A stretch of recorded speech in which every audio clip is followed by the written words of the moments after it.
So matot pa sa ato ang viewers diri sa YouTube mga idol na manayahan pangutana mga idol. Sir, ask lang ko once na accept mo na dili na pwede ma-cancel or depende sa situation. So yun ani ni siya dol no kung na-accept na ganyan mga booking dol. Depende sa booking dol. Like for example kung sa auto assignment na siya, kung imo siya i-cancel dol, kung ikaw mo-cancel ana, mabawasan gina imong ratings dol nya. Kung imong request na siya nga booking, nya mo siya i-cancel, okay ra na, wala ra na siya basta ikaw ang nag-request.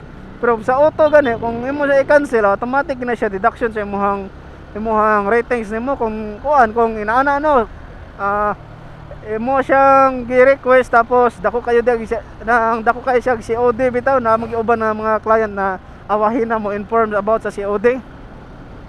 Ya imo siyang kuan na sana dako yung COD nya short ka bitaw sa kuan, short ka sa kwarta. Nya ana minimum buhaton. So pwede ra kita nimo siya i-cancel gyud. Okay ra ka na siya i-cancel. Sa dili sa maximum pwede ra maka-cancel anytime, pwede maka-cancel. Kaso lang magdepende sa booking dol kay kung sa auto assignment nya imo i-cancel at automatic ma-violation jud ka ana. Nya kung katong booking nga imong request sa anang imo siya i-cancel, okay ra to, wala ra to siya violation. Kay balit ba sa imong pag-cancel langam sa imong kuwaon ng booking nya, imong pag COD short day ay, di ba?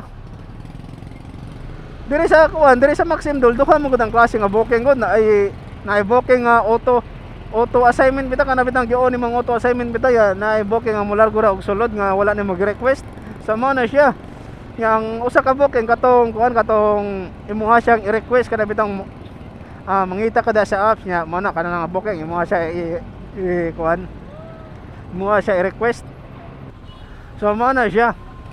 So magdepende sa booking pero akong ikaingon sa imo ha. Pwede ka mo cancel anytime. Wala ra na ingon nga dili pwede mo cancel. Pwede ka mo cancel anytime. Pero mao lagi sa booking kung sa auto or sa imuha ba siyang request kay kung sa auto automatic ma-violation gid ka. So ano ra no? Pero kanang naa mo sa booking mo no sa auto assignment filter kana bitang wala nag-note ang client bitaw din after anang imo nang na-accept diha na sila moingon nga mao na naay COD nga kantidad inaana nya sa mutag dako kayo nya wala kay pang COD nya ana bitang nagduha-duha sad ka. So pwede ra sa nimo imo inon ang customer nga ma'am wala ra ba ko pang COD ma'am short ko sa kuang cash wala ra siya i-cancel since rider ata imo lang ingnon. Pero kung dili mo sugot ang client na kuan alangam sa imuhang kuaon kay pang COD short cash pang COD di ba? So imo lang sabutan ko sabot ra gud mo sa client kung okay ra ba niya pero kung dili wala na mahimo ana i-cancel gid nimo. Di ba?